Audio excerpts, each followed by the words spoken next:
আসসালামু আলাইকুম প্রিয় শিক্ষার্থীরা, তোমরা সবাই কেমন আছো? আশা করি সৃষ্টিকর্তার অশেষ রহমতে তোমরা সবাই ভালো আছো। তো সবাই একটু ভয় পেয়ে গিয়েছো বা হঠাৎ সারপ্রাইজ হয়ে গিয়েছো যে হঠাৎ করে লাইভে। হ্যাঁ, আজকে একটু সারপ্রাইজ লাইভ ক্লাস হবে। তো তোমরা তোমাদের বন্ধুদের মেনশন দিয়ে জানিয়ে দিতে পারো যে আজকের সারপ্রাইজ লাইভ ক্লাসটি সম্পর্কে। আর আমরা আজকের সারপ্রাইজ লাইভ ক্লাসে একটি অত্যন্ত গুরুত্বপূর্ণ বিষয়ে আলোচনা করব। আজকে ক্লাসের উপর ভিত্তি করেই তোমাদের পরবর্তীতে এটার উপর পরীক্ষা হবে, সেটা হচ্ছে সংবিধান। সো আমরা আজকে ক্লাসে তোমাদের রেসপন্সের ওপর ভিত্তি করে কিন্তু আমরা প্রত্যেক দিন একটা পর্ব নিয়েছি, যে পর্বতে আমরা তোমাদেরকে প্রত্যেক দিন অর্থাৎ নেক্সট উইকের প্রায় 7 থেকে 7 দিনই তোমাদের জিকে পড়াবো এবং জিকে সিলেবাসটা কমপ্লিট করব। সো তোমরা সবাই হচ্ছে জিকের আমরা যে আজকে যে লাইভের উদ্যোগটি নিয়েছি বা সারপ্রাইজ লাইভ, তোমরা একটু নিজেরা সবাই শেয়ার করে দিবে। সো যারা যারা আমাকে দেখতে এবং শুনতে পাচ্ছ, আশা করব তোমরা সবাই লাইভ ক্লাসটি শেয়ার করে দিবে। সো লাইভ ক্লাসটি যারা যারা আছো, আমি দেখছি কে কে আছে আমার লাইভ ক্লাসে। সো অলরেডি অনেকে আছো, দেখি 4 জন চলে আসে, জয়েন দিয়েছে। আশা করো আজকে সারপ্রাইজ লাইভ ক্লাসটি সর্বোচ্চ সংখ্যক শেয়ার হবে। তোমরা আজকে লাইভ ক্লাসটি শেয়ার করে দিবে এবং আমিও শেয়ার করে দিচ্ছি বিভিন্ন জায়গায়, যাতে করে আমাদের এই লাইভ ক্লাসটি থেকে আমরা আজকে সংবিধানের উপর লাইভ ক্লাস নেব। এবং এই সংবিধানের আজকে ক্লাসটি যদি তুমি দেখো, একদম সংবিধান রিলেটেড এমন কোনো প্রশ্ন নাই যে তুমি পারবা না। সো তোমরা যারা যারা দেখছো, আমি বলবো যে লাইভটা একটু শেয়ার করে দাও। আমিও বিভিন্ন জায়গায় যে আমার গ্রুপগুলো রয়েছে বা সবগুলো জিকে জিজ্ঞাসা বা সব জায়গায় আমি শেয়ার করে দিচ্ছি।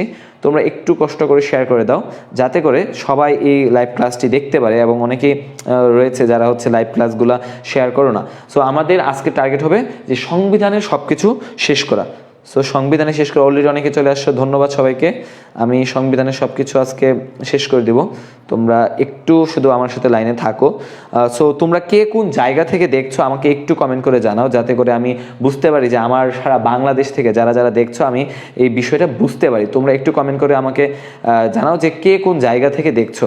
সো কে কোন জায়গা থেকে দেখছো আমাকে একটু জানাইতে হবে কমেন্ট করে। সো আমাকে ঠিকঠাকভাবে শোনা এবং দেখা যাচ্ছে কিনা, এটাও একটা ফ্যাক্টর। সো অনেক সময় আমাদেরকে শোনা এবং দেখা যায় না। তোমরা একটু আমাকে একটু কমেন্ট করে জানাও আমাকে ঠিকঠাক মতো শোনা এবং দেখা যাচ্ছে কিনা। সো একটু কমেন্ট করে জানাও আমাকে শোনা এবং দেখা যাচ্ছে কিনা। সো আমি বুঝতে পারছি না যে যারা যারা দেখছো। সো এই হচ্ছে বিষয়। সো আচ্ছা, সো অনেকেই লিখেছে, আমি দেখছি এখনই ক্লাস শুরু করে দিব। আমরা ক্লাসটি আজকে একদম তোমাদের সংবিধান রিলেটেড যত প্রশ্ন আছে বা যত কিছু আছে, এবং ঢাকা বিশ্ববিদ্যালয় সহ অন্যান্য যত বিশ্ববিদ্যালয়ে যত প্রশ্ন আসে সংবিধান থেকে, সব কিছু কিন্তু আজকে ইনশাল্লাহ শেষ হবে। সো আজকে আমাদের আলোচনার বিষয় হচ্ছে সংবিধান। সো যারা যারা দেখছো, সংবিধান সংবিধান আসলে কি সেই বিষয়ে আমরা অনেকগুলো বিষয় নিয়ে আলোচনা করবো। সাংবিধানিক সংস্থা, সাংবিধানিক পদ, যত যেই বিষয়গুলো আছে সবগুলো বিষয়ে আমরা খুঁটিনাটি নিয়ে কিন্তু আজকে আমরা আলোচনা করব। সো সংবিধান রিলেটেড অনেকে ক্লাসটি শেয়ার করেছো, আশা করি ম্যাক্সিমাম সংখ্যক রিচ চলে আসছে, এর বেশি বাইরে মনে হয় আসবে না। সো আমার এখানে এখনো শো করছে না কারা কারা। অলরেডি 8 জন চলে আসছে, আলহামদুলিল্লাহ, সবাই থ্যাংক ইউ সবাই আসার জন্য। আমার এখানে 8 জন দেখাচ্ছে, আমি কমেন্ট দেখতে পাচ্ছি না একটাও। সো তোমরা একটু কমেন্ট করে জানাও। সো আমার কমেন্ট আমি দেখতে পাচ্ছি না একটাও। আচ্ছা, যাই হোক, সো তোমার নেটের প্রবলেম আছে। সো সংবিধান রিলেটেড অলরেডি 2 মিনিট চলে গিয়েছে। আমরা যারা যারা শেয়ার করেছো একটু ডান লিখো, শেয়ার করেছো একটু ডান লিখো। আমি হচ্ছে এখনই শুরু করে দেবো ক্লাসটি।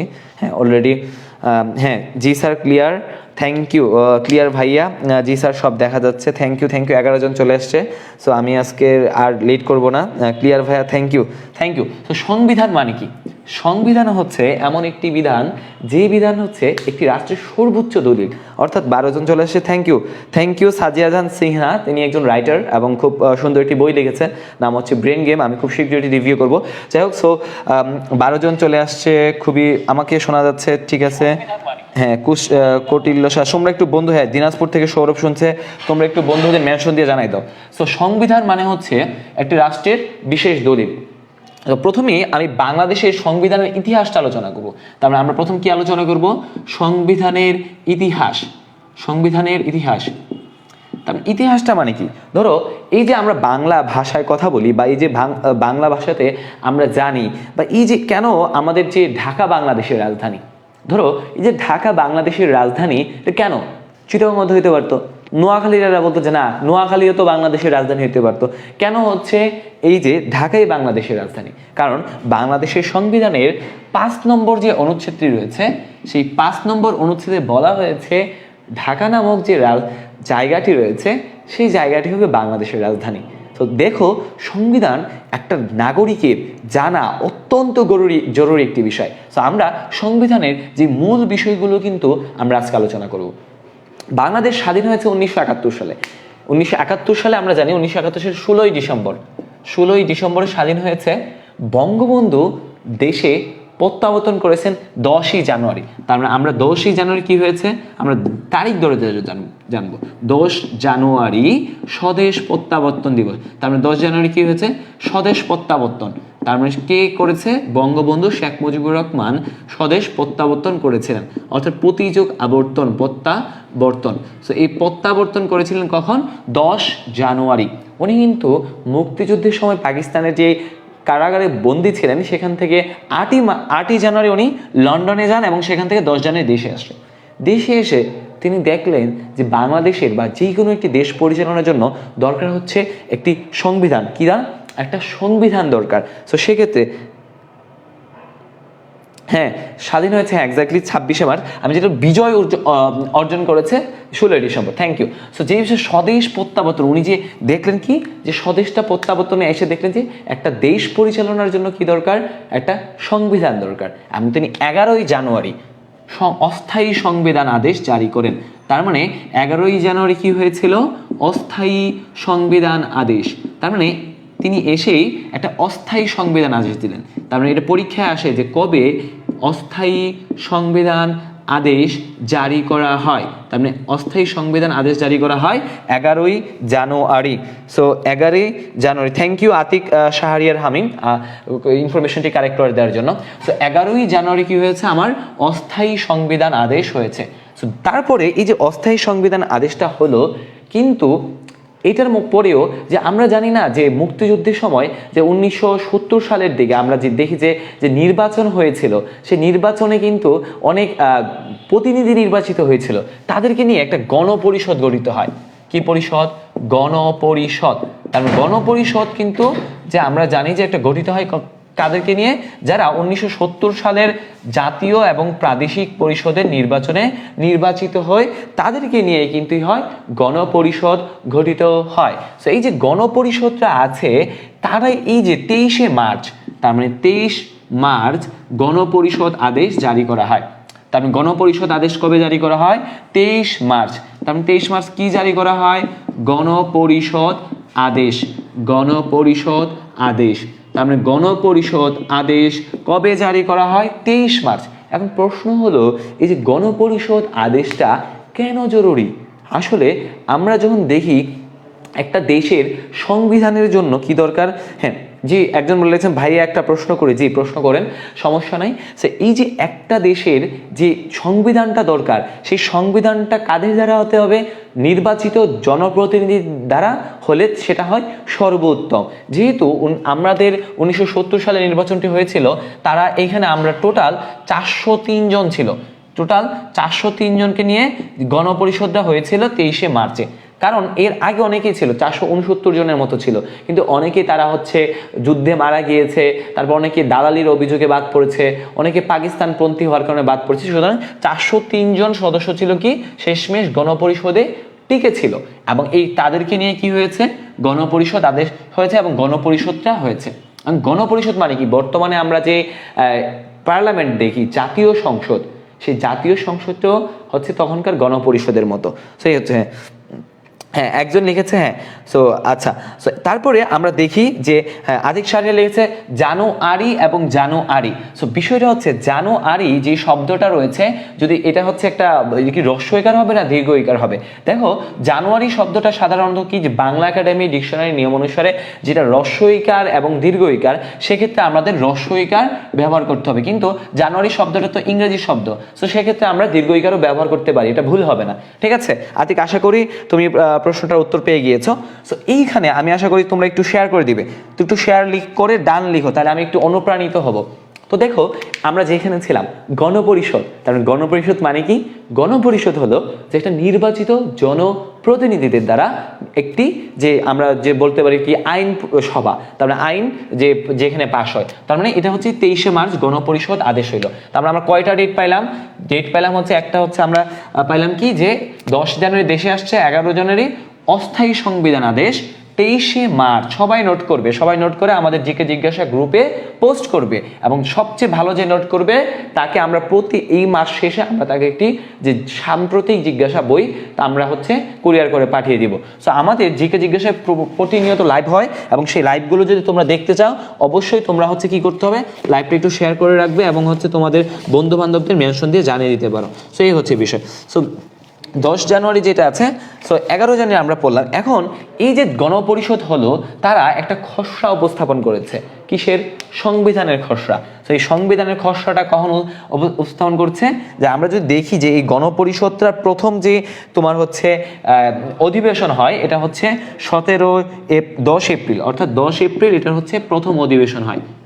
প্রথম অধিবেশন, তার মানে এই যে প্রথম অধিবেশন কবে হয়? 10 এপ্রিল অধিবেশন হয় 10 এপ্রিল। তার মানে তারা যে আইনটা প্রণয়ন করবে 403 জনকে নিয়ে, তারা কিন্তু প্রথম অধিবেশন করে 10 এপ্রিল। তার মানে 10 এপ্রিল কি হয়? যে 10 এপ্রিল হয় প্রথম তাদের কি গণপরিষদ মিটিং করে একসাথে বসে যে না আমাদের একটা সংবিধান দরকার। এখন এই যে আমরা 10 এপ্রিল পর্যন্ত পড়লাম, 10 এপ্রিলের পরে আমরা কি দেখব? 10 এপ্রিলের পরে দেখব এই যে গণপরিষদ তারা কি করবে, একটা হচ্ছে কি করবে, প্রথমত তারা এই গণপরিষদ একটা কমিটি করে দিবে যে তোমার সংবিধানের জন্য কি দরকার, আমার একটা কমিটি দরকার। সো তাদের আমরা সংবিধান প্রণয়ন কমিটি গঠিত হয় এই যে 10 এপ্রিলের পরে। তার মানে আমরা 17 এপ্রিলে হচ্ছে সংবিধান প্রণয়ন কমিটি, আমরা এটা নিয়ে পরবর্তীতে আলোচনা করব। প্রণয়ন কমিটি, তোমরা এটা মাথায় রাখো, আমি প্রণয়ন কমিটিটা নিয়ে একটু পরে আসছি। আগে আমি ডেটটা শেষ করে দিই, কারণ এখানে কিছু ইম্পর্টেন্ট ডেট আছে এবং এই ডেটগুলো তোমাদের জন্য খুবই সংবিধানের ইতিহাস খুবই ইম্পর্টেন্ট। সো আমরা ইম্পর্টেন্ট ডেটটা হচ্ছে দিয়ে দিয়েছি, ইম্পর্টেন্ট ডেটগুলো আমরা লিখছি এখানে 10 এপ্রিল, কারণ নিচে লিখলে বোঝা যাবে না। সো 10 এপ্রিল কি অধিবেশন হয়েছে, কি হয়েছে? প্রথম অধিবেশন। তার প্রথম অধিবেশন কবে হয়েছে? 10 এপ্রিল। তারপর রয়েছে দ্বিতীয় অধিবেশন। তার মানে দ্বিতীয় অধিবেশনটা কি, যে তখন আমরা দেখি যে এই অধিবেশনের পরে তারা 12ই অক্টোবর খসড়া উপস্থাপন করে। 12ই অক্টোবর খসড়া উপস্থাপন করে কারা? সংবিধান প্রণয়ন কমিটি। আর প্রণয়ন কমিটি সম্পর্কে আমি একটু পরে বিস্তারিত তোমাদেরকে ডিটেলসে লিখে দিব। 12 অক্টোবর তারা কি করে? খসড়া উপস্থাপন করে। তার মানে সংবিধান প্রণয়ন কমিটি কবে খসড়া উপস্থাপন করে? 12ই অক্টোবর। আমি এটা নিচে আর লিখলে মনে দেখা যাবে না, আমি এটা উপরে লিখবো, তারপরেরটা আমি উপরে নিয়ে আসছি, এটা উপরে দেখো তোমাদেরকে জন্য সুবিধা হয় যেন। তারপরে এই যে খসড়াটা হয়, খসড়াটা তো পূর্ণাঙ্গ না, এটার মধ্যে অনেক ভুল ছিল, অনেক সংশোধনী, সবাই তর্ক বিতর্ক করছে। এই যে 403 জন যে আমি লিখলাম, 403 জন যে গণপরিষদ সদস্য রয়েছে, তারা তর্ক করেছে, বিতর্ক করেছে এবং সংশোধনী এনেছে। পরবর্তীতে সবার সর্বসম্মতিক্রমে 4 নভেম্বর এটা গৃহীত হয়। তার মানে 4 নভেম্বর সংবিধান গৃহীত হয়। এই কারণে 4 নভেম্বরকে সংবিধান প্রণয়ন দিবস বলা হয়। তার মানে সংবিধান গৃহীত হয় কত তারিখে? 4 নভেম্বর তারিখে। তোমরা সবাই যারা জানো ভাইয়া, আচ্ছা, তো 4 নভেম্বর কি হয়? সংবিধান, আমরা যদি দেখি যে 4 নভেম্বর হচ্ছে সংবিধান। ওয়েটিং ফর দ্য সিগন্যাল, আমরা কি লাইভ? হ্যাঁ, 4 নভেম্বর হচ্ছে সংবিধান। হ্যাঁ, একজন বলতেছে নেটে কি ঝামেলা হচ্ছে নাকি? আচ্ছা, আই থিঙ্ক এটা খুব শীঘ্রই আমরা হচ্ছে ওভারকাম করতে পারবো। সো 4 নভেম্বর কি হচ্ছে? এই যে 4 নভেম্বর কি হচ্ছে? সংবিধান গৃহীত হয়। এখন এই যে সংবিধানটা গৃহীত হয়, সর্বসম্মতিক্রমে গৃহীত হয়, এবং গৃহীত হওয়ার পরে আমরা দেখি এই যে সংবিধান, এই গণপরিষদের সদস্যরা এটা স্বাক্ষর করে 15 তারিখ কি করে? 15ই ডিসেম্বর এখানে তারা কি করে? স্বাক্ষর করে। কারা স্বাক্ষর করে? গণপরিষদ সদস্যরা স্বাক্ষর করে। তার মানে কত তারিখ স্বাক্ষর করে?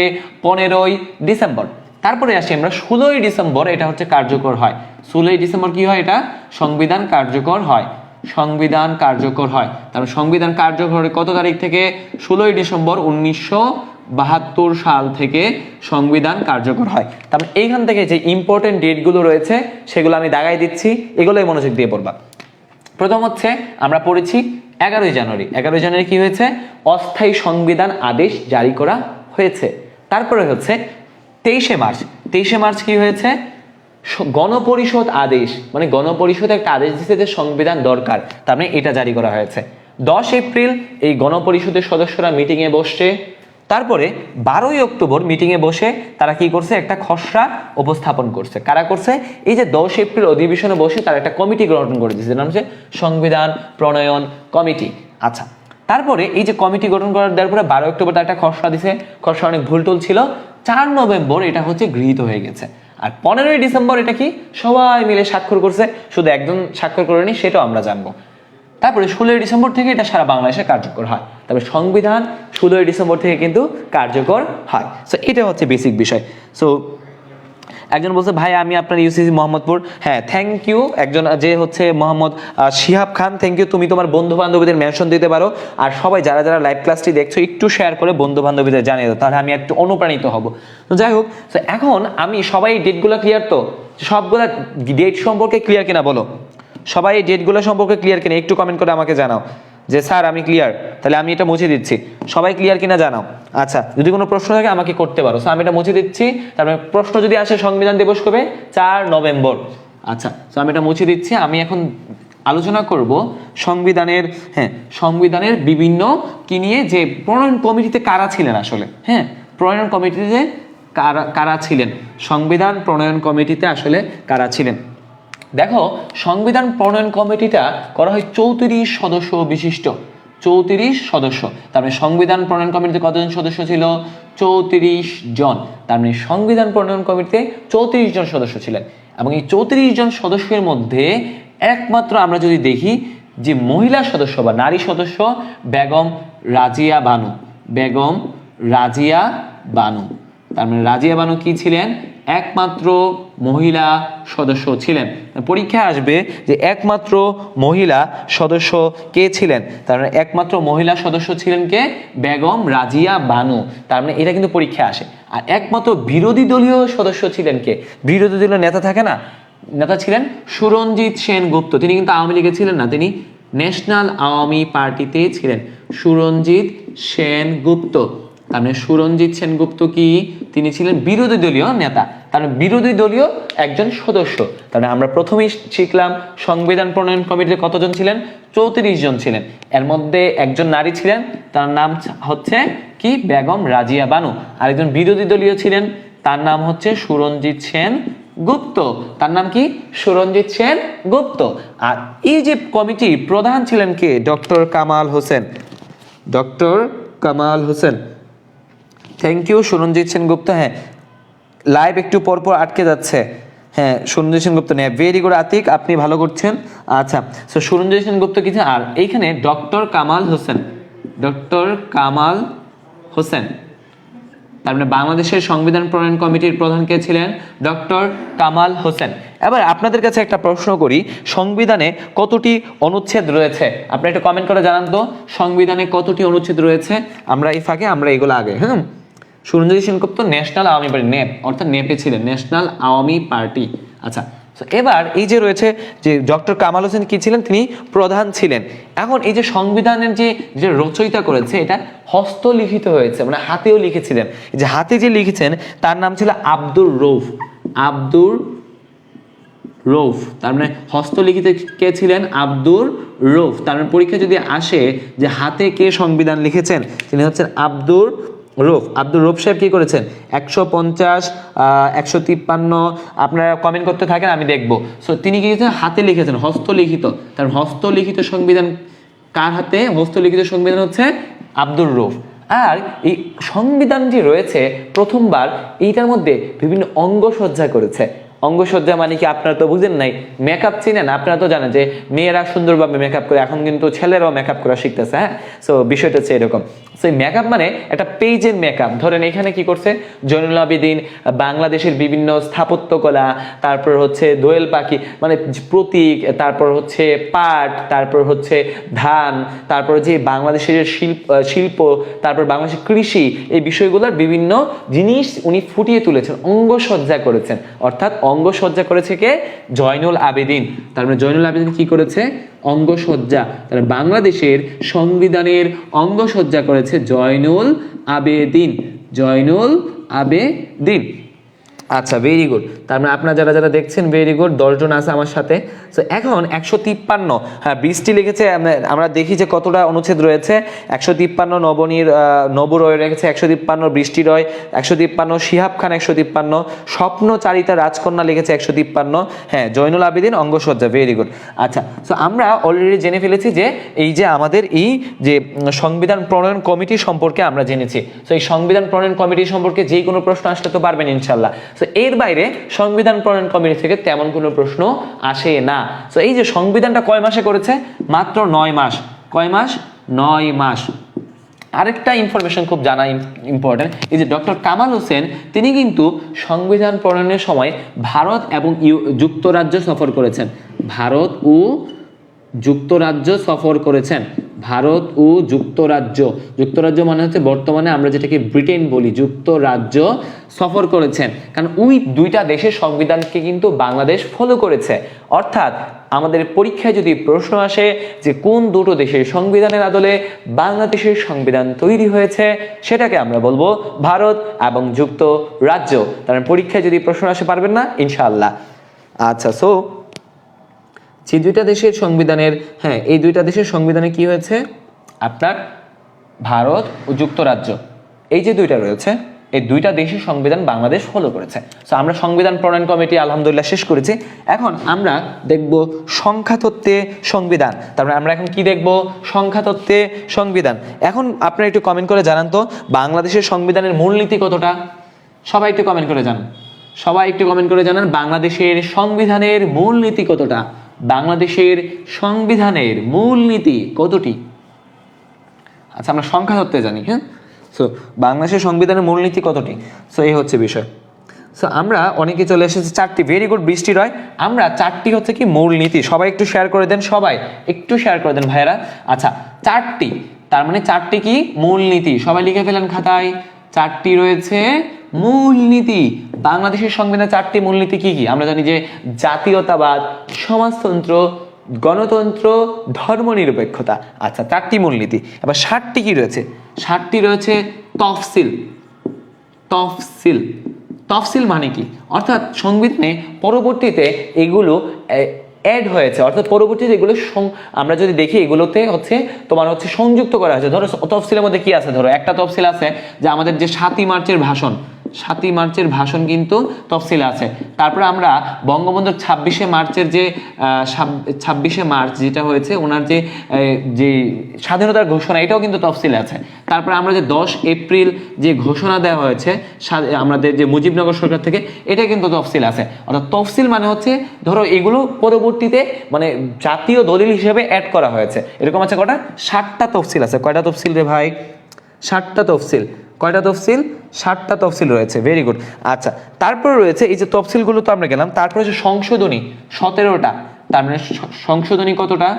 সংশোধনী কতটা রয়েছে? 17টি। তারপরে সংশোধনী কতটি? 17টি। তার আমাদের বর্তমানে এই যে সংবিধানের কতটা পর্যন্ত সংশোধনী গেছে?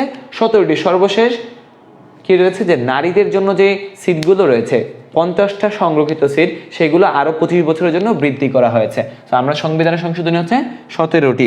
এখন আমরা দেখব যে অধ্যায় কতটি রয়েছে? অধ্যায় রয়েছে 11টি। তার অধ্যায় কতটি রয়েছে? 11টি। তার মানে সংবিধানের অধ্যায় আছে কতটি? সেকশন। সেকশন আছে 11টি। তার মানে আমরা যদি দেখি যে সংবিধানের অধ্যায় কতটি? 11টি রয়েছে। 11টি অধ্যায়। তার মানে 11টি অধ্যায় কিন্তু এক একটা অধ্যায়ে এক এক বিষয়ে আলোচনা করেছে। তোমরা যদি শেষ পর্যন্ত থাকো, সবাই যদি শেয়ার করো, আমি কিন্তু শেষ পর্যন্ত প্রত্যেকটা অধ্যায়ে কি কি বিষয়ে আলোচনা করা হয় সেই বিষয়গুলো আমি লিখে তোমাদের ছন্দের মাধ্যমে টেকনিকে বুঝিয়ে শুনিয়ে খাইয়ে গুলিয়ে দিব। ঠিক আছে?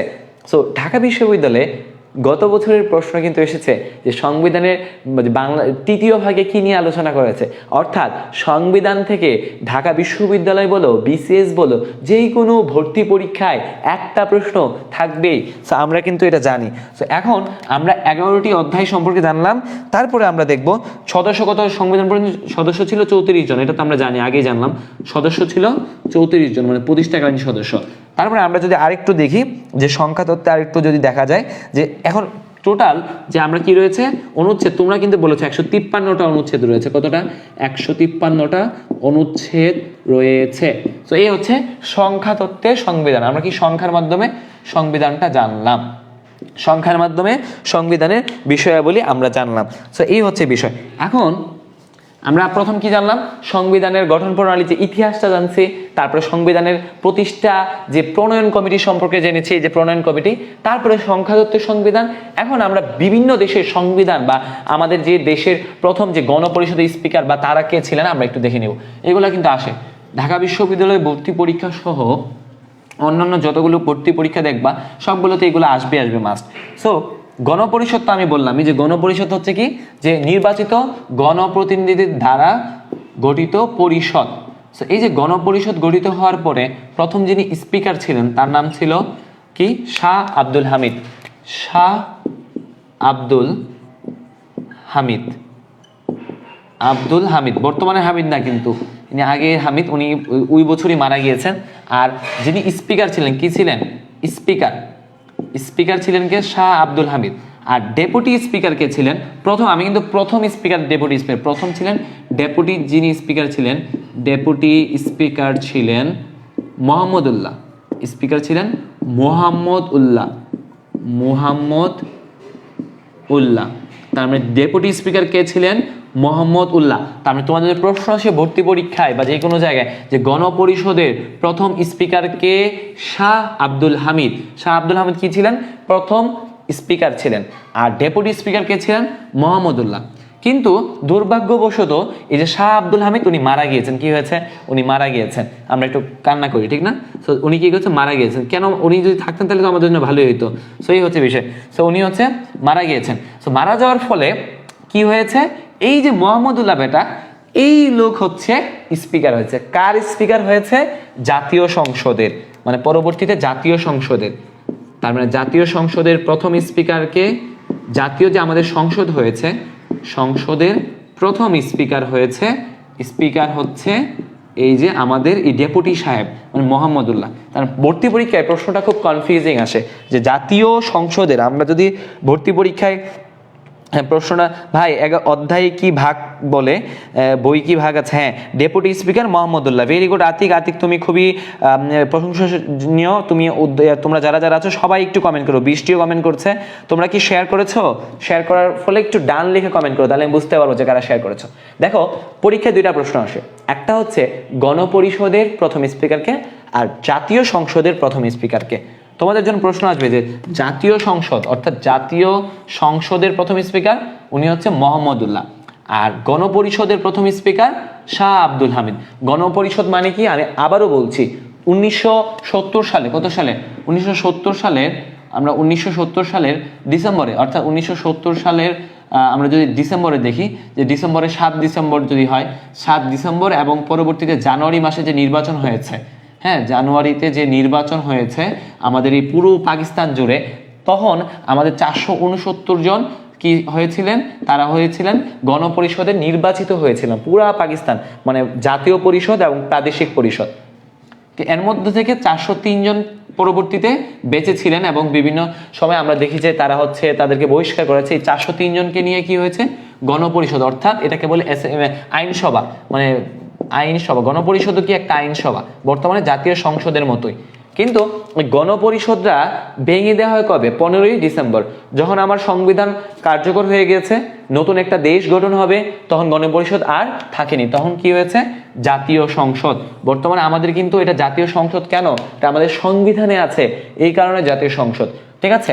House of the nation. এই হচ্ছে শাহ আব্দুল হামিদ, গণপরিষদে ছিলেন স্পিকার এই ভদ্রলোক, আর এই ভদ্রলোক ছিলেন জাতীয় সংসদে, কারণ উনি মারা গিয়েছিলেন। ঠিক আছে, আশা করি সবাই বুঝতে পেরেছো। আশা করি সবাই আচ্ছা সবাই ভেরি গুড। স্বপ্ন চারিতা রাজকন্যা লিখেছে share done, thank you. Tasnim Akter Jelly thank you, আপনারা যারা যারা শেয়ার করেছেন। আচ্ছা এখন আমরা দেখব বিভিন্ন দেশের সংবিধানের সাথে যে আমাদের মত পার্থক্যটা কখন হয়, বিভিন্ন দেশের সংবিধানে কোন দেশের কি সংবিধান এটা আমরা একটু দেখে নিয়ে ফেলবো। কোন দেশের সংবিধান কেমন একটু আমরা দেখি যে কোন দেশের সংবিধানটা আসলে কেমন হয়, কোন দেশের সংবিধান কেমন। ধরো আমি যদি দেখি যে লিখিত সংবিধান নাই, ধরো অলিখিত সংবিধান কোন কোন দেশের আমি লিখি, তোমরা সবাই নোট করতেছো তো, সবাই নোট করতেছো। অলিখিত সংবিধান, অলিখিত অর্থাৎ যেসব দেশের সংবিধান কি না লিখিত না, অলিখিত সংবিধান রয়েছে ইউকে অর্থাৎ ইউনাইটেড কিংডম, অর্থাৎ যুক্তরাজ্যের সংবিধান কিন্তু লিখিত না। তার মানে আমরা যুক্তরাজ্যের সংবিধান কি লিখিত না। আর একটা সবার জন্য অবগতির জন্য জানানো যাচ্ছে যে আজকের ক্লাসের উপর তোমাদের কালকে পরীক্ষা হবে, আজকে ক্লাসের উপরে তোমাদের কালকে পরীক্ষা হবে। তো আজকের ক্লাসটি মনোযোগ দিয়ে করো এবং শেয়ার করো, যাতে করে পরীক্ষায় যে সর্বোচ্চ নাম্বার পাবে তাকে থাকছে আমাদের যে সাম্প্রতিক জিজ্ঞাসা বইটি তোমাকে কুরিয়ার করে আমরা পাঠিয়ে দিব। তো এই হচ্ছে সবাই মনোযোগ দিয়ে আজকে ক্লাসটি করো। তো আজকের ক্লাসে কিন্তু যারা শেয়ার এবং হচ্ছে করো এটা তো ম্যান্ডেটরি, কিন্তু তোমরা যারা যারা পরীক্ষায় অংশগ্রহণ করবে তাদের জন্য রয়েছে আমাদের জিকে জিজ্ঞাসা পেজে আমরা দিয়ে দিব। তোমরা জিকে জিজ্ঞাসা গ্রুপে অ্যাড হয়ে নিবে, যারা যারা অ্যাড হওনি জিকে জিজ্ঞাসা লিখে তোমরা গ্রুপে অ্যাড হয়ে নিও, তাহলে হচ্ছে আমরা পরীক্ষাটা তোমাদেরকে নিয়ে ফেলতে পারবো। সেই হচ্ছে বিষয়। ইউকে অর্থাৎ যুক্তরাজ্যের সংবিধান কি অলিখিত সংবিধান। লেটে আসলাম, সমস্যা না, লেটে যারা আসছেন। যুক্তরাজ্যের সংবিধান কি অলিখিত সংবিধান। আরেকটা দেশের সংবিধান আছে অলিখিত, সেটা হচ্ছে স্পেন। আমরা জানি কি স্পেনের সংবিধানও অলিখিত সংবিধান। তারপরে আমরা যদি দেখি যে নিউজিল্যান্ড, তার মানে আমরা কি দেখবো নিউজিল্যান্ড। আমরা জানি নিউজিল্যান্ডকে বলে কিউই দেশ, অর্থাৎ নিউজিল্যান্ডের সংবিধান। হ্যাঁ নিউজিল্যান্ডের সংবিধানও কি অ্যানজেট লিখলাম অলিখিত সংবিধান। আরেকটা আছে সেটা হচ্ছে বলো তো তোমরা কি, দেখি তোমরা কি কমেন্ট করে আইডিয়া করতে পারবে না। এই তিনটার বাইরে আরেকটা দেশের সংবিধান আছে যেটা হচ্ছে অলিখিত, যে কেউ এক্সাম দিতে পারবে। হ্যাঁ যে কেউ এক্সাম দিতে পারবে, যে কেউ, সবার জন্য উন্মুক্ত এটা। তোমরা সবাই এক্সাম দেবে, কিন্তু এটা জিকে জিজ্ঞাসা গ্রুপে হবে। এবং আজকের ক্লাসটা তোমরা যারা যারা নোট করবে অবশ্যই গ্রুপে শেয়ার করবে, ঠিক আছে? সো বলো তো যে আর কোনো একটা দেশের সংবিধান হচ্ছে অলিখিত থাকতে পারে, দেখি। ক্লাস কি রেকর্ডেড থাকবে? হ্যাঁ রেকর্ডেড থাকবে। থ্যাংক ইউ মনের আকাশ, আপনি শেয়ার করেছেন। যাই হোক আরেকটা দেশের সংবিধান দেখি কে পারে। আরেকটা দেশের সংবিধান খুবই তোমাদের কাছাকাছি। আসসালামু আলাইকুম নাফিস আলম। হ্যাঁ তোমরা একটু কমেন্ট করে জানাও যে আরেকটা দেশে, আমি তিনটা দেশের সংবিধান অলিখিত লিখেছি, যুক্তরাজ্য, স্পেন আর নিউজিল্যান্ড। আরেকটা দেশ, এবং এটা খুবই ইসলামিক একটা দেশ, আমি দেখি কে পারে একটু কমেন্ট। অনেকদিন পর ক্লাসে দেখতেছি আপনারা। হ্যাঁ আমি প্রায় 1 মাস পরে ক্লাসে এসেছি, তো আপনারা আশা করি নতুন ক্লাস এখন। হ্যাঁ exactly MD Mamun, thank you মামুনকে সবার পক্ষ থেকে অভিনন্দন। এটা হচ্ছে Saudi Arab, KSA kingdom of Saudi Arabia. কারণ এই সৌদি আরবের যে সংবিধানটা আছে এটা কি আমরা লিখেছি না, এটা হচ্ছে তারা হচ্ছে কোরআনের যে কোরআন সুন্নাহর আলোকে চলে, অর্থাৎ সৌদি যে আরবের সংবিধানটা অলিখিত সংবিধান। তার মানে আমরা জেনে গিয়েছি যে অলিখিত সংবিধান আছে পৃথিবীর 4টি দেশের। সো অনেকদিন পর হ্যাঁ দেখলাম, থ্যাংক ইউ।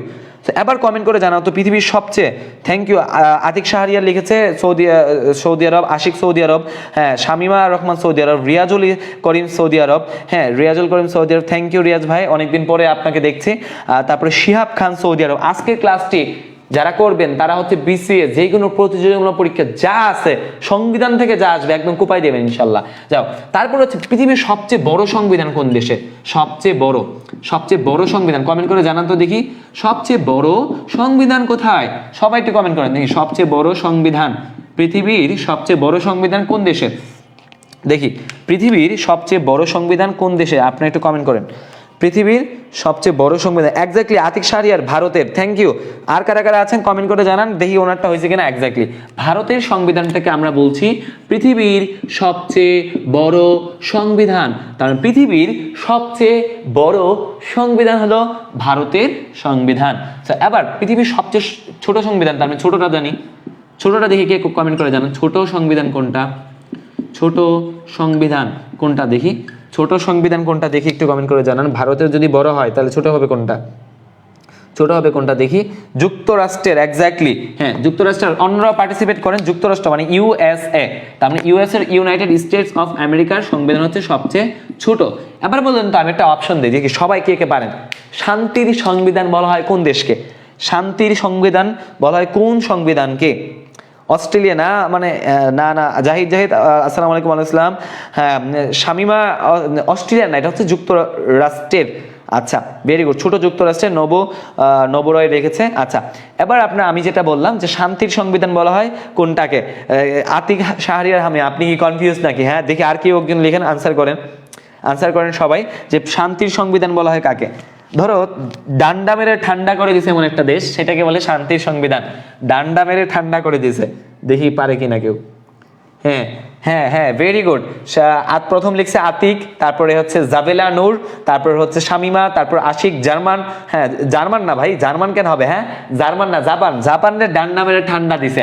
6 তারিখ এবং 9 তারিখ কি মারছে? হিরোশিমা নাগাসাকিতে লিটল বয় আর ফ্যাটম্যান মারছে। লিটল বয় এবং কি আমরা যদি বলি লিটল বয় এবং ফ্যাটম্যান। সো এই ফ্যাটম্যান যে এই দুইটা মারছে, কই মারছে? হিরোশিমা নাগাসাকিতে মেরে একদম ডান্ডা মেরে ঠান্ডা করে দিছে। সো এখন কি ঠান্ডা সংবিধান কোন দেশের? জাপানের। তার মানে কি জাপানের শান্তির সংবিধান মানে ঠান্ডা সংবিধান কোন দেশের? জাপানের। তাহলে জাপানের সংবিধান কখনো কি করতে পারবে না? যুদ্ধ ঘোষণা করতে পারবে না। জাপানের সংবিধান। জাপানে কিন্তু কোনো আর্মি নাই, জানো? জাপান এবং জার্মানে কোনো আর্মি নাই, তাদেরকে টেরিটোরিয়াল গার্ড ফোর্স বলা হয়, অর্থাৎ সশস্ত্র মানে দেশের অভ্যন্তরীণ নিরাপত্তা রক্ষার জন্য তারা ইয়া করতে পারে। আচ্ছা সো আমরা এখন জানবো সংবিধানের ভাগগুলো জানবো ইনশাল্লাহ। তোমরা যারা আছো অলরেডি 22-23 জন আছো, আমরা ইনশাল্লাহ সংবিধানের ভাগ সম্পর্কে সবাই একটু কমেন্ট করে জানাও তো সংবিধানে কয়টা ভাগ আছে। সবাই একটু কমেন্ট করে জানাও যে সংবিধানে কতটা ভাগ আছে। সবাই একটু কমেন্ট করে জানাও। আমি একটা সূত্র লিখে দিব, সংবিধানে কয়টা ভাগ। হ্যাঁ জার্মান না জাপান, 23 জন আসছে। লিটল বয় এবং ফ্যাটম্যান, এক্স্যাক্টলি লিটল বয় এবং ফ্যাটম্যান। হ্যাঁ স্যার আমার ফোনের চার্জ পাইছে আর 3% আছে, চার্জ লাগায় তারপর ক্লাসটা করে, নাহলে পরে আবার রেকর্ডেড ক্লাস করতে পারবেন আপনি তো। আচ্ছা আনোয়ার জাহিদ মুরাদ না, সংবিধান কতটি ভাগ রয়েছে সবাই। হ্যাঁ এক্স্যাক্টলি মামুন লিখেছে 11টি। থ্যাংক ইউ মামুন হচ্ছে 11টি। সো আমরা একটা সূত্র লিখবো, সবাই সূত্রটা লিখে ফেলেন খাতায়। সবাই সূত্র লিখেন পুরা মনের গন্ধ পাইতেছেন নাকি? অনেকে ছেঁকা খেয়ে ব্যাখ্যা হয়ে গেছে না? অনেক বন্ধু বান্ধব আছে না আপনাদের, ছেঁকা খেয়ে ব্যাখ্যা হয়ে যায়। পুরা মনের সাথে নিয়মিত।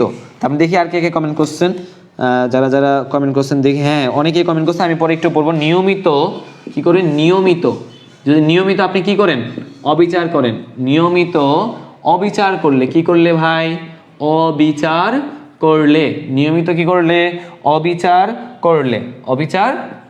করলে কি হবে আপনার? করলে আমরা নির্বাচনের হিসাব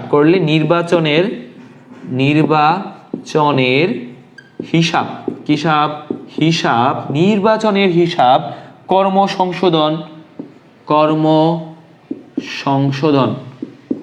সংশোধন বিবিধ করতে হবে। তার মানে কি করতে হবে? বিবিধ করতে হবে।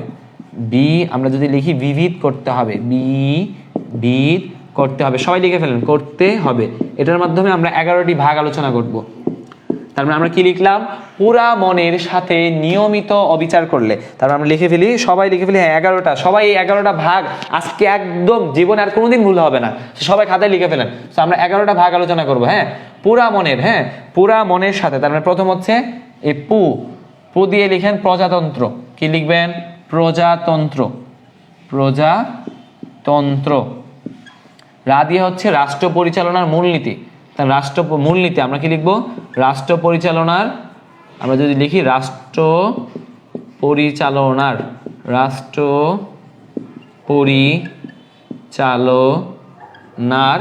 মূলনীতি।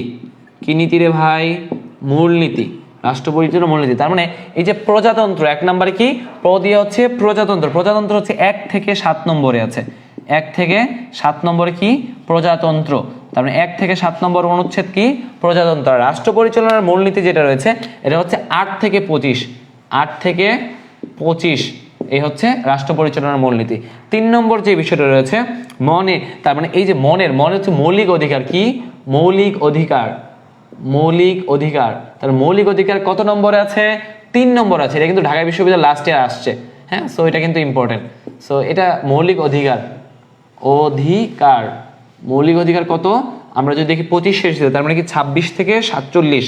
তার মানে 26 থেকে 47 হচ্ছে কি আমরা মৌলিক অধিকার রিলেটেড। 26 থেকে 47 কি মৌলিক অধিকার রিলেটেড, মৌলিক অধিকার রিলেটেড। নোটিফিকেশন পাইনি, হ্যাঁ সমস্যা নাই, যাইবা জাফরিন পরে করে নিও, কখন শুরু হয়েছে সমস্যা নাই ভাইয়া।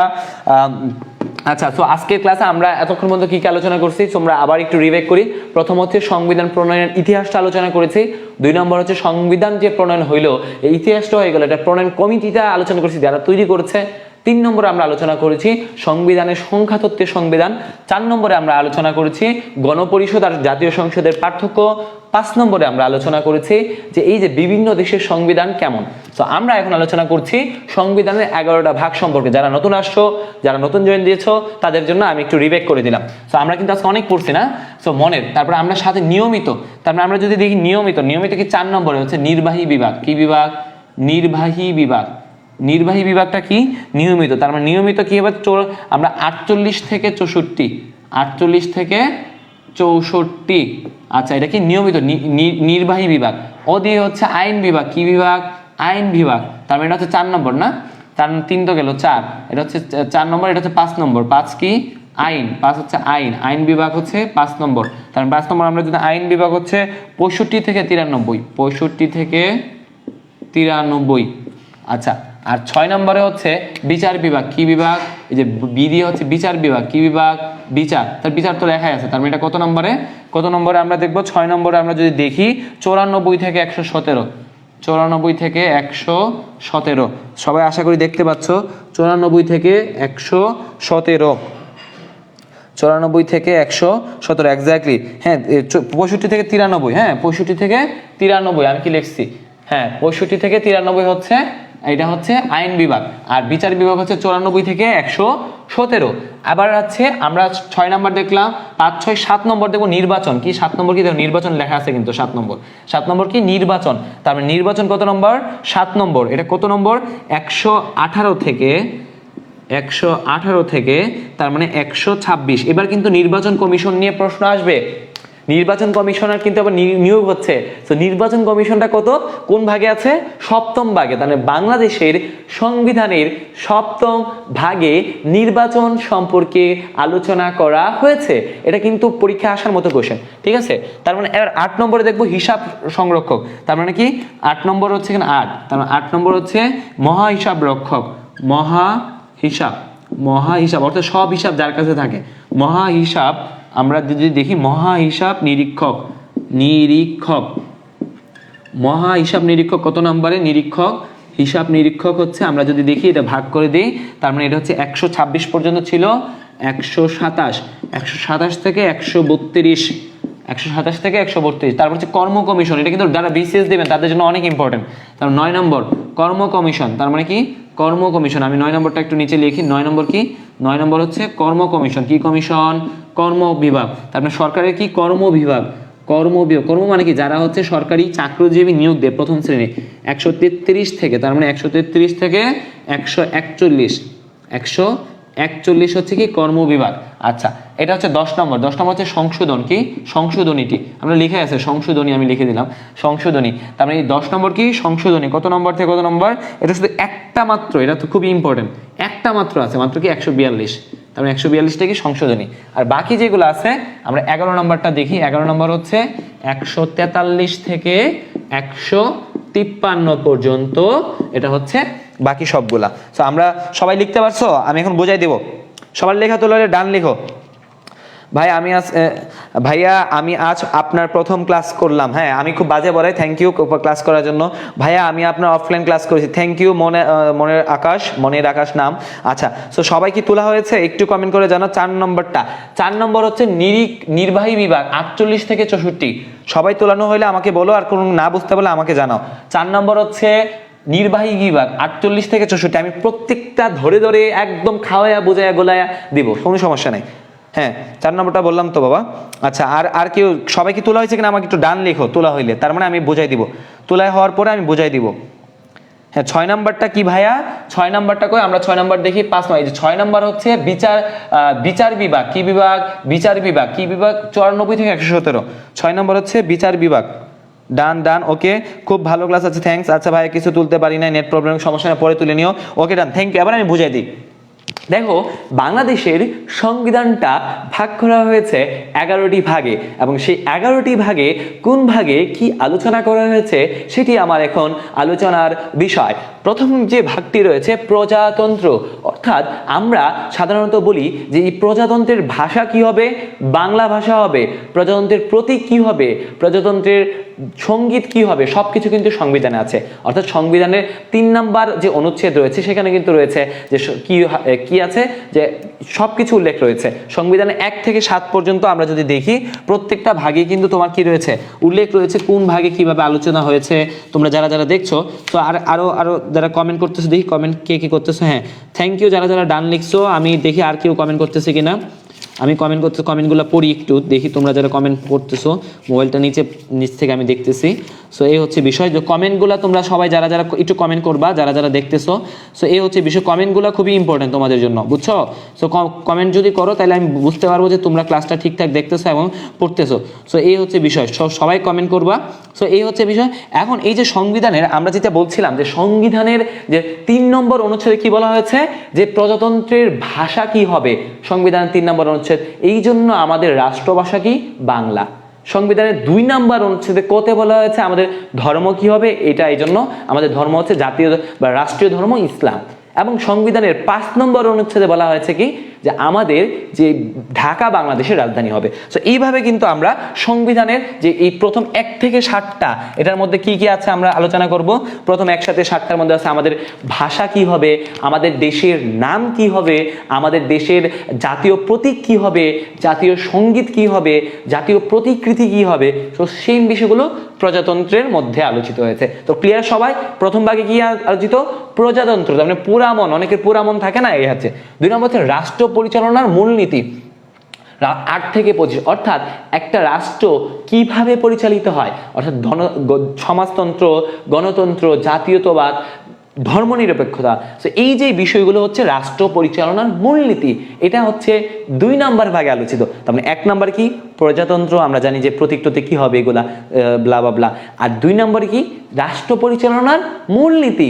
মূলনীতি আসলে কি, যে আমার দেশটা কিভাবে পরিচালিত। এবং এখানে 17 নম্বর অনুচ্ছেদে বলা হয়েছে কি, যে সকলের জন্য বাধ্যতামূলক শিক্ষা দরকার, মানে কি প্রাথমিক শিক্ষা দরকার। তো এই যে বিষয়টা কিন্তু রাষ্ট্র পরিচালনার মূলনীতিতে চলে আসছে।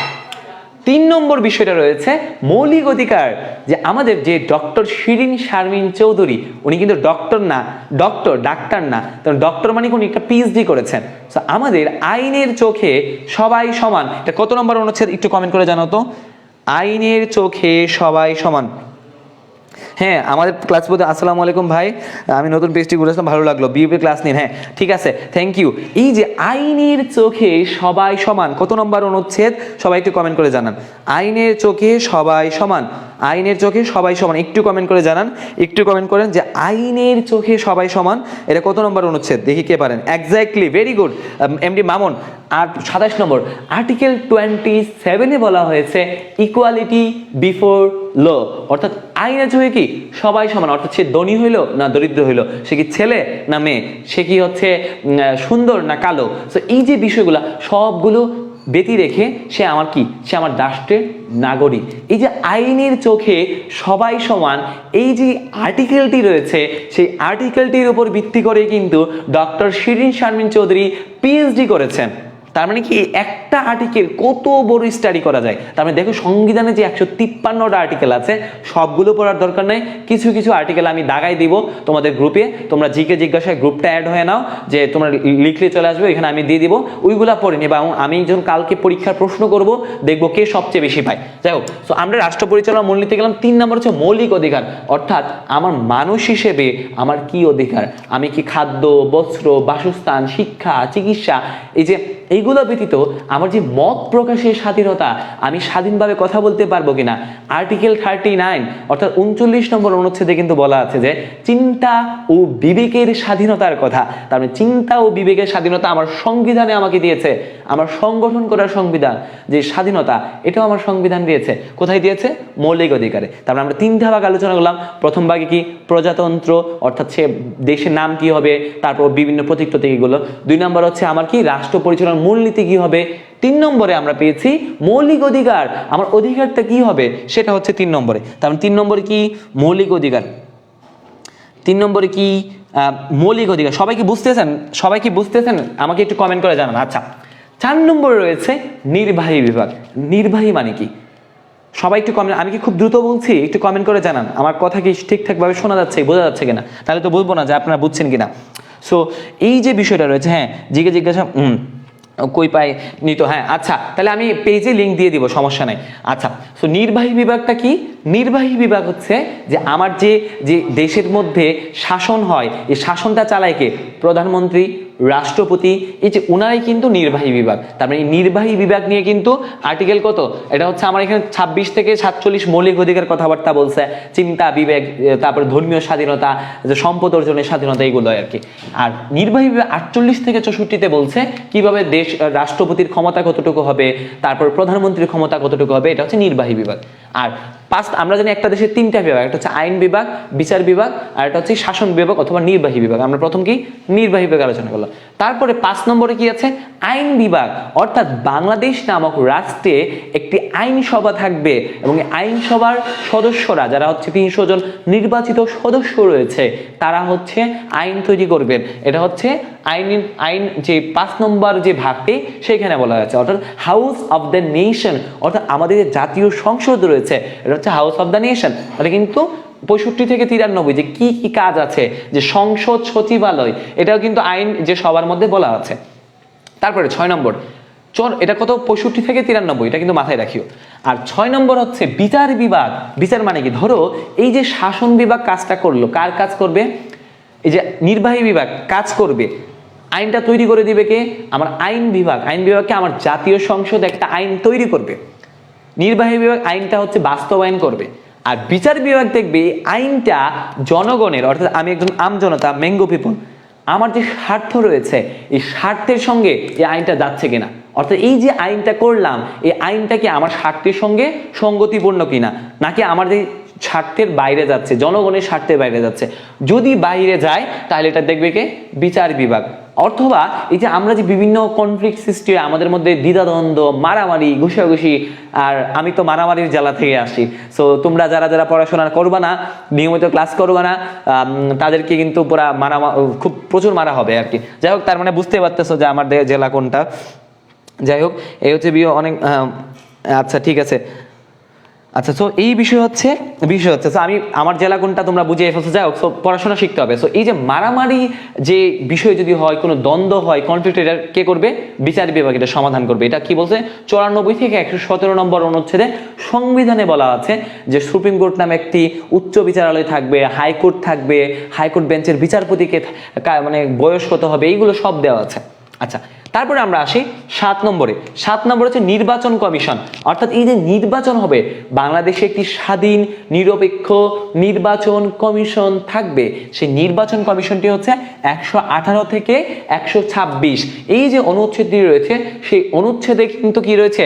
নির্বাচন কমিশনের কথা বলা হয়েছে। অর্থাৎ নির্বাচন কমিশন কিন্তু খুবই খুবই ইম্পর্টেন্ট। সো কত থেকে? 118 থেকে 126 যে কি রয়েছে? নির্বাচন কমিশনের কথা বলা হয়েছে। তার মানে নির্বাচন কমিশনের কথা আমাদের কত নম্বর অনুচ্ছেদে বলা হয়েছে আমরা দেখি। হ্যাঁ, থ্যাংক ইউ। নির্বাচন কমিশনের কথা বলা হয়েছে 118 থেকে 126। তারপরে রয়েছে, আমরা যদি 8 নম্বরে দেখি, তার মানে 8 নম্বরে কি? মহা হিসাব নিরীক্ষক। অর্থাৎ এটা হচ্ছে 127 থেকে 132। তার আমি আবার লিখে দিই সুন্দর করে, যারা যারা বুঝতেছো না তাদের জন্য। সো আমি 3টা কালির কলম নিচ্ছি, নেক্সট ক্লাসে কালার কোডিংটা বলে দেবো কোন কালির কলমে লাল যেগুলো লিখবো এগুলো বেশি ইম্পর্টেন্ট, যেগুলো কালো দিয়ে লিখবো এগুলো ইম্পর্টেন্ট, আর নীল দিয়ে যেগুলো লিখবো এগুলো হচ্ছে মাঝারি মানে ইম্পর্টেন্ট। সো আমার কালার কোডিংটা তোমরা বুঝে নিও। সো যে বিষয়টা হচ্ছে মহা হিসাব নিরীক্ষক, এটা হচ্ছে 127 থেকে 132। ধরো প্রধানমন্ত্রী, তারপর হচ্ছে রাষ্ট্রপতি, দেশের মধ্যে যারা নিয়োগ করা হয়েছে তারা যদি তাদের যে এত টাকা পয়সা খরচ করতেছে, কার টাকা এগুলো? আমার টাকা, তোমার টাকা, তোমার বাবার টাকা। এই যে আমরা সরকারি বিশ্ববিদ্যালয়ে পড়ি, এটা কিন্তু আমরা একটা রিক্সাওয়ালার টাকাও আছে এখানে। সো আমরা কিন্তু দায়বদ্ধ সরকারের কাছে, জনগণের কাছে। সো এই যে এই মহা হিসাব, তারা কিন্তু হিসাব দিতে হয় অডিটর জেনারেলের কাছে, এবং এটা সংবিধানে একটা পোস্ট আছে, ঠিক আছে। তারপরে রয়েছে 8 নম্বরে, আমরা তো 8 নম্বর আলোচনা করলাম। 9 নম্বর হচ্ছে কর্মবিভাগ, অর্থাৎ বাংলাদেশ সিভিল সার্ভিস, যেটা তোমরা সবাই জানো, মানে কি? BCS। তার মানে BCS মানে কি? Bangladesh civil service. তার মানে বিসিএসটা মানে কি বাংলাদেশ সিভিল সার্ভিস। তার মানে বাংলাদেশ সিভিল সার্ভিস যারা আছে তারা কিন্তু জানো যে বাংলাদেশ সিভিল সার্ভিসটা হচ্ছে এই যে 8 নম্বরে 9 নম্বরে আলোচনা করা হয়েছে। 9 নম্বরে কি 137 নম্বর অনুচ্ছেদে বলা হয়েছে বিসিএস সিভিল সার্ভিসের কথা। আচ্ছা, তো এই যে সংবিধানের এটা কিন্তু ইম্পর্টেন্ট যে কর্মবিভাগ অর্থাৎ প্রজাতন্ত্রের যারা প্রথম শ্রেণীর কর্মকর্তা কর্মচারী হবেন তাদেরকে সাংবিধানিকভাবে নিয়োগ দেকে যে কি public service commission, public service commission PSC. আর যে পরীক্ষাটার নাম এটা হচ্ছে বাংলাদেশ সিভিল সার্ভিস, আর পিএসসি মানে কি পাবলিক সার্ভিস কমিশন। আচ্ছা, তার একজন প্রধান বা চেয়ারম্যান কিন্তু রয়েছে। তারপর রয়েছে এই 10 নম্বরে রয়েছে বাবা এই যে আপনি সংবিধানটা করছেন কয় মাসে করছেন? 9 মাসে করছেন। বিশ্বের অন্যান্য দেশের সংবিধান যদি দেখি আমরা আচ্ছা আমি এটা পরে আলোচনা করব, এখন পুরা বোর্ড হচ্ছে ভরে গেছে তো সে একসাথে মুজবো। তো সব দেশের সংবিধানে কিছু না কিছু ফ্ল থাকে, কিছু না কিছু ত্রুটি থাকে। তো যুগের পর যুগ যখন যায় মানুষ তখন বোঝে যেটা পরিবর্তন পরিমার্জন করা দরকার হয়। এবং এই জন্য 142 নম্বর অনুচ্ছেদে বলা হয়েছে আপনি চাইলে সংবিধানটা সংশোধন করতে পারবেন, তার জন্য আপনার সংসদের 3/2 ভোট দরকার হবে। অর্থাৎ 300 জনের মধ্যে আপনার কমসে কম 3/2 মানুষ হচ্ছে ভোট দিতে হবে না এটার সংশোধনী, যদি না দেয় তাহলে এটা বাতিল হয়ে যাবে। আর এই যে 11 নম্বর হচ্ছে বিবিধ, তার মানে কি বিবিধ রয়েছে 153 থেকে 143 থেকে 153। তো এইখানের মধ্যে ইম্পর্টেন্ট কোনটা? এতগুলা কি মাথায় রাখা সম্ভব না, কিন্তু আপনারা খেয়াল রাখবেন যে কয়টা ভাগ? 11টা ভাগ। ক্লিয়ার? একটা প্রশ্ন কমন পাবেন যদি এরকম বলে। তারপরে হচ্ছে কি কোন ভাগে কি আলোচনা করছেন এখন আসতে পারে যে প্রজাতন্ত্রের অনুচ্ছেদে আমরা সংবিধানের যে সংশোধনী কত ভাগে আলোচনা করছি, সংশোধনী 10ম ভাগে, পরীক্ষায় কমন পেয়ে যাবেন। তারপরে আলোচনা করবে যে নির্বাহী বিভাগ সম্পর্কে কত, 4 নম্বরে আলোচনা করা হয়েছে। এখন আসতে পারে যে নির্বাচন কমিশন সম্পর্কে কোন ভাগে বলা হয়েছে, কত নম্বর অনুচ্ছেদে বলা হয়েছে, 7ম ভাগে, 7 ভাগে বলা হয়েছে এবং 118 নম্বর থেকে শুরু এখানে। তো এগুলো আপনারা দেখে নিতে হবে। তো আশা করি সবাই বুঝছেন ভাই, এটাই কোরাম সমস্যা। আচ্ছা, সো যারা যারা বুঝছেন আশা করি বুঝে গেছেন ভাই, এটাই কোরাম হ্যাঁ না এটা কোরাম সদস্য না, হ্যাঁ এটা কোরাম সদস্য না, কোরাম সদস্য আমি পরে আসতেছি। তো এই হচ্ছে বিষয়। তো আশা করি সবাই তুলে ফেলছেন, একটু ডান লিখেন, তুলে হয়ে গেলে সবাই যদি তোলা হয়ে গেলে ডান লিখেন, তাহলে আমি এটা মুছে ফেলবো। সবাই তোলা হয়ে গেলে এটা ডান লিখেন, ডান লিখলে আমি হচ্ছে মুছে ফেলবো। সবাই তোলা হয়ে গেলে এটা হচ্ছে ডান লিখেন, ডান। আচ্ছা, সবাই তোলা হয়ে গেলে ডান লিখেন। দেখি কেউ তো লিখে না এখনো, তার মানে আমি বুঝতেছি না যে মুছবো কিনা। হ্যাঁ ডান। আচ্ছা, তাহলে আমি মুছে ফেলতেছি। তো আমরা এখন পড়বো সাংবিধানিক পদ সংস্থা কে কাকে শপথ করায়, এগুলো পড়বো আজকে, পরে ক্লাসটা আজকে শেষ করে দিব। সো তোমরা যারা যারা দেখতেছো আশা করি ক্লাসটা ভালো লাগতেছে, ইন্টারেস্টিং লাগতেছে। সংবিধান মানে আমাকে যদি পুলিশ ধরে তাহলে তুমি পুলিশে বলতে পারবা যে সংবিধানের এত নম্বর অনুচ্ছেদে আপনাকে অবশ্যই কি করতে হবে, যে সংবিধানের 44 যে অনুচ্ছেদে যে আপনি অবশ্যই আমাকে গ্রেফতার করার আগে ওয়ারেন্ট ইস্যু নিতে হবে। সো এরকম অনুচ্ছেদ ঝেড়ে কিন্তু তুমি বাঁচতে পারবা। তার প্রত্যেক নাগরিকের কি দরকার, সংবিধান জানা দরকার। সংবিধান জানা থাকলে পুলিশ তোমাকে উল্টা পাল্টা অ্যারেস্ট করতে পারবে না। এই হচ্ছে সুবিধা।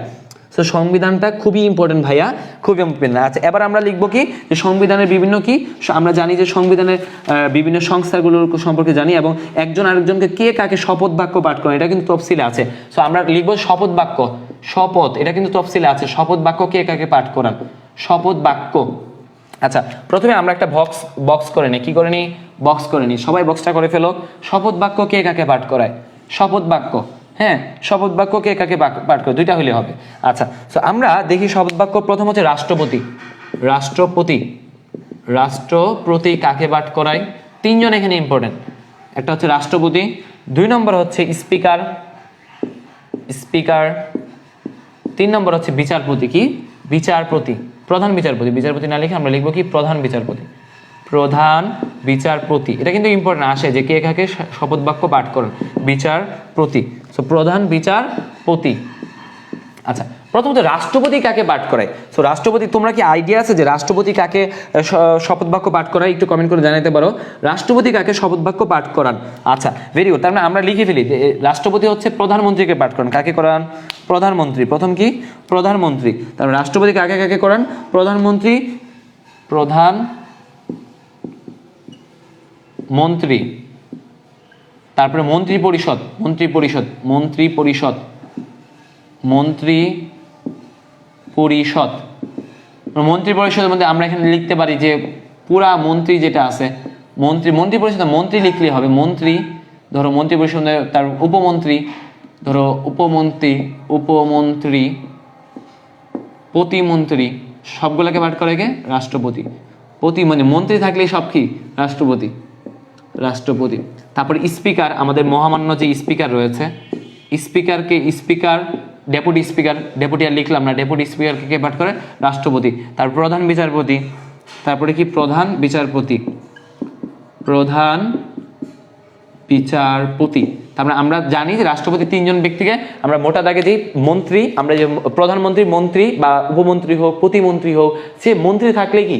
রাষ্ট্রপতি। তারপর স্পিকার, মাননীয় যে স্পিকার রয়েছেন, ডেপুটি স্পিকার, ওনাকেও শপথ বাক্য পাঠ করেন কে? রাষ্ট্রপতি। আর প্রধান বিচারপতি যিনি রয়েছেন তাকে কিন্তু রাষ্ট্রপতি পাঠ করান। আচ্ছা, এবার স্পিকার, স্পিকারকে তাহলে কে করাবে? তার মানে স্পিকারকে কে করায়? স্পিকার করাবে কাকে? ধরেন রাষ্ট্রপতি পাঠ করে তাদেরকে, তারা সবাই কার থেকে শপথ পাঠ করে? যিনি পাঠ করেন, আমি লিখে দিই তাহলে, তাহলে কি করে যায়? শপথ পড়ান, তাহলে পড়ান যিনি, মানে পড়ান যিনি, পড়ান মানে তিনি হচ্ছে পড়ান। আর স্পিকার কাদের পড়ান? তাহলে রাষ্ট্রপতিকে কে পড়াবে? রাষ্ট্রপতিকে করাবে স্পিকার। রাষ্ট্রপতিকে কে করাবে? স্পিকার। রাষ্ট্রপতিকে কে শপথ বাক্য পাঠ করে? স্পিকার। প্রধানমন্ত্রীকে কে করবে? রাষ্ট্রপতি। তারপরে রাষ্ট্রপতিকে কে করে? স্পিকার। আর সংসদ সদস্য, সংসদ সদস্য। আর এই প্রধান বিচারপতি কাদের পাঠ করায়? প্রধান বিচারপতি হচ্ছে এই যে নির্বাচন কমিশনার, প্রথম হচ্ছে নির্বাচন কমিশনার, হ্যাঁ, নির্বাচন কমিশনারকে পড়ায়। আমরা যে নতুন যে নির্বাচন কমিশনার হবে তাকে কমিশনারকে কিন্তু শপথ বাক্য পাঠ করাবে কে? আমাদের প্রধান বিচারপতি। তারপরে হচ্ছে পিএসসি, আমি একটু আগে বললাম না, পাবলিক সার্ভিস কমিশনের চেয়ারম্যান, পিএসসির চেয়ারম্যান, পিএসসির চেয়ারম্যানকে, মানে সাংবিধানিক যত পোস্ট আছে সবগুলা পোস্টের যে প্রধান আছে, যে এই সবগুলার যে প্রধানকে কে পড়ায়? হচ্ছে আমার প্রধান বিচারপতি পাঠ করায়। তারপরে আমরা যদি যে বিচারপতিদের পাঠ করা, অন্যান্য বিচারপতি, তাদেরকেও শপথ বাক্য পাঠ করান কে? অন্যান্য বিচারপতিদের হচ্ছে প্রধান বিচারপতি।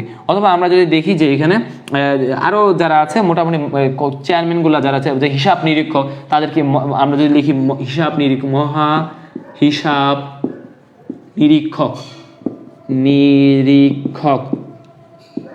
তাকে পাঠ করান কে? প্রধান বিচারপতি। তারপরে তাকেও পাঠ করান কে? প্রধান বিচারপতি। তার প্রধান বিচারপতি কয়জনকে পাঠ করান? আমরা তো অলরেডি জেনে গেছি যে কাদেরকে পাঠ করান। সো প্রধান বিচারপতি তাদেরকে পাঠ করান। সুতরাং আশা করি এটা বুঝছো। তার মানে আমাদের কি হবে? যে রাষ্ট্রপতি কাদেরকে পাঠ করান? প্রধানমন্ত্রী, উপমন্ত্রী, প্রতিমন্ত্রী, তারপর রয়েছে এখানে স্পিকার, প্রধান বিচারপতি, শেষ। তারপরে স্পিকার কাকে বললাম? রাষ্ট্রপতি এবং সংসদ সদস্যকে।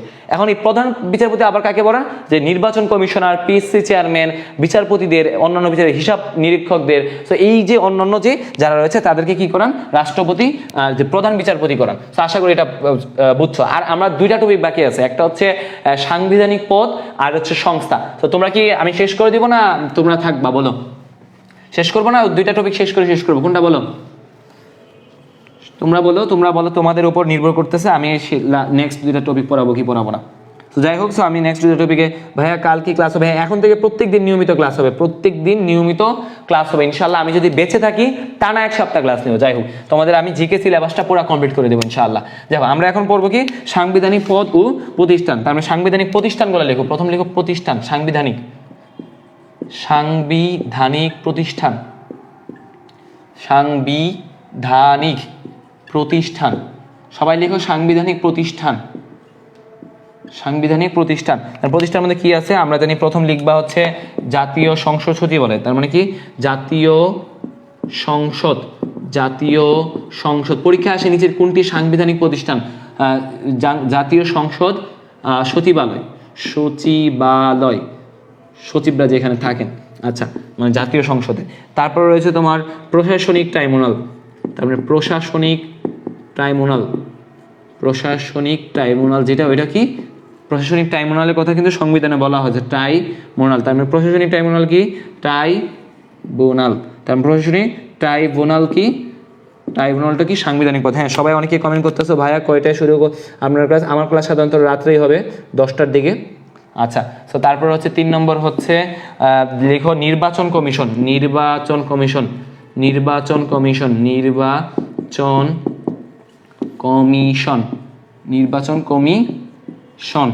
4 নম্বরে লেখা হচ্ছে যে অ্যাটর্নি জেনারেল।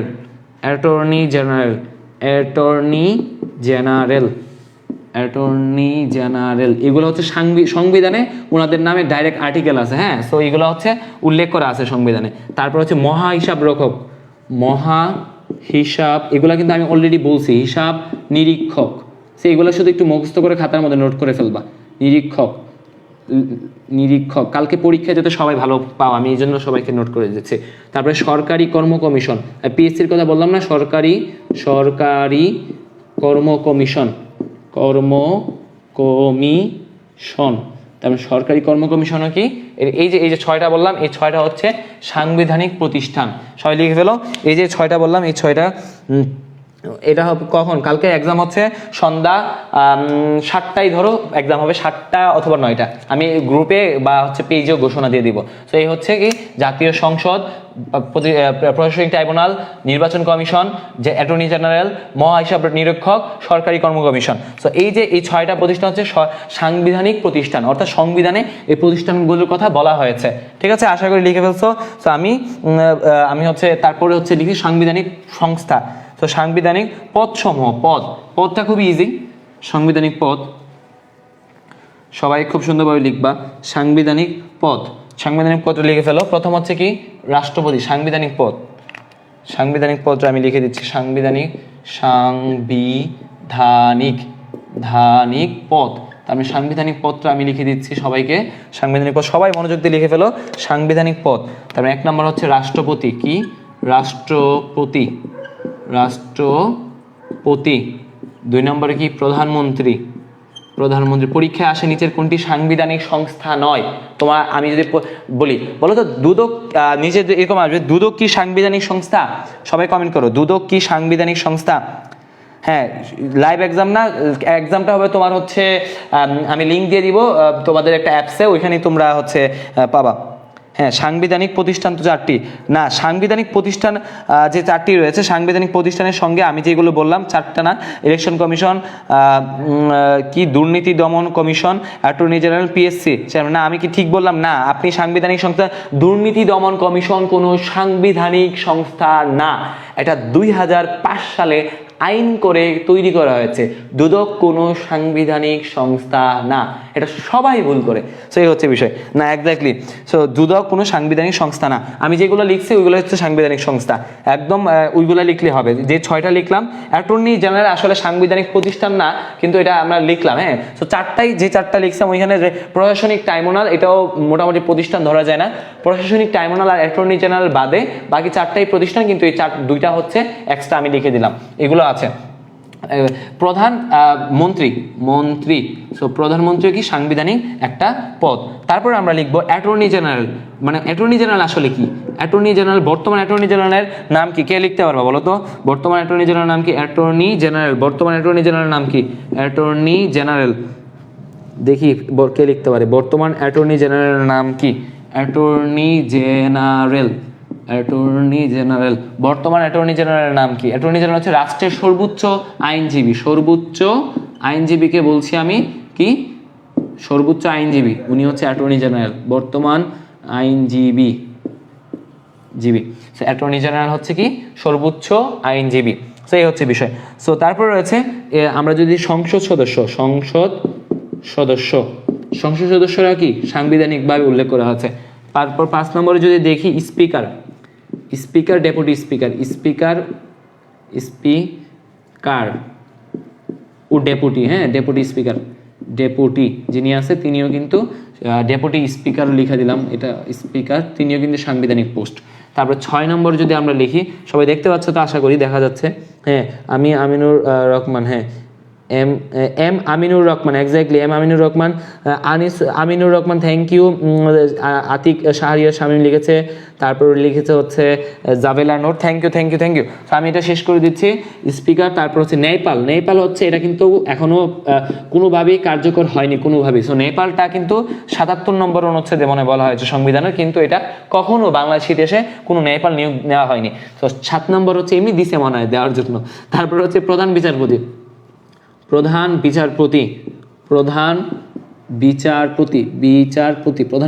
কি কিন্তু সাংবিধানিক পোস্ট। বিচারপতি ও অন্যান্য, মানে প্রধান বিচারপতি ও অন্যান্য বিচারপতি, অন্যান্য যারা বিচারপতি আছে, বিচারপতি পোস্টও কিন্তু সাংবিধানিক পোস্ট। সো সাংবিধানিক ভাবে এটা কিন্তু প্রতিষ্ঠিত একটা পোস্ট। তারপরে আমরা যদি দেখি নির্বাচন কমিশনার, তারপরে 8 নম্বর যে নির্বাচন কমিশনার যে নিয়োগ হবে, এটাও কিন্তু সাংবিধানিক post. Commissioner search committee already report দিয়ে দিচ্ছে, 300 জনের নাম দিচ্ছে, এর মধ্যে 10 জনের প্রাথমিক সিলেক্ট করবে, তার মানে 5 জন হবে। এই 5 জন নির্বাচন, এক প্রধান নির্বাচন কমিশনার সহ আরো 4 জন, এই 5 জন কিন্তু সাংবিধানিক পোস্ট। তারপরে আমরা যদি দেখি যে মহা হিসাব নিরীক্ষক, এটা আবার বলছি মহা হিসাব নিরীক্ষক, এটা মুখস্থ হয়ে যাওয়ার কথা, সাংবিধানিক নিরীক্ষক। আর 10 নম্বরে যদি আমরা দেখি যে 10 নম্বরে আমাদেরকে হচ্ছে পিএসসি সরকারি কর্ম কমিশনের চেয়ারম্যান, যে পিএসসি চেয়ারম্যান, সরকার কর্ম কমিশনের চেয়ারম্যান।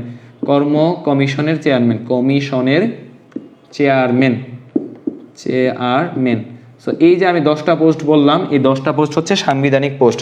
সো আশা করি তোমরা যারা যারা একদম প্রথম বিচারপতি হচ্ছে হাসান ফয়েজ সিদ্দিকী প্রথম। এখন প্রথম প্রশ্ন হলো আমার, প্রথম বিচারপতিকে আমি একটু দেখি তোমাদের সাধারণ জ্ঞান জাজ করি।